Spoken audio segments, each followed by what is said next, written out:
This is Democracy Now!, democracynow.org, the War and Peace Report. I'm Amy Goodman. As the Democrats celebrated inside the Pepsi Center on opening day of the convention, outside on the streets, police pepper sprayed protesters and rounded up dozens of them in mass arrest. The incident began near the Civic Center Park around 7 p.m., where a few hundred protesters had gathered to march. The police arrived in full riot gear, surrounded the protesters, blocking them in before firing pepper spray into the crowd. Protesters fled across the park, where they were met by dozens of police officers boxed them in. Many of the marchers sat down in the street. Nearly 100 people were arrested. Democracy Now! Arrived on the scene moments afterwards and spoke with some of the eyewitnesses.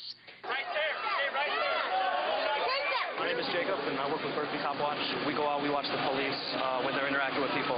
So obviously we're here at the DNC to ensure that police will not utilize the tactics that are against the law. And what took place about an hour ago, we had a big group of protesters start marching, and what happened is they cordoned off the block on both sides, and without any warning, nothing, they initiated arrests. Now, the rest of the people that should have had an opportunity to leave were asked to go up the street, and then were also enclosed.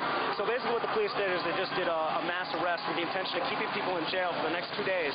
So they won't be out tomorrow, they won't be out the day after the protest. I'm Steve Nash with Denver Copwatch. We're a police accountability group that observes the police, and tonight we watched protesters block the street about a block from here. There's about 50 protesters in the street. The police came at them in riot gear from both sides and hemmed them in.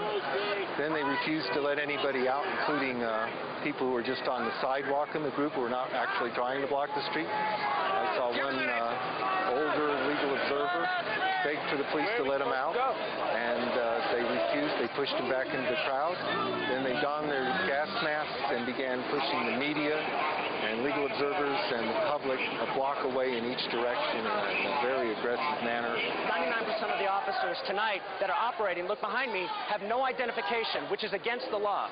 An officer has to be identified by a badge or a nameplate. And if you look behind me at all these sheriffs, there is not one of them identifiable. Hey, we need to, as you see, these guys could hurt us at any given time, and we would not know how to hold them accountable. We can't identify these guys. These guys are operating with complete impunity.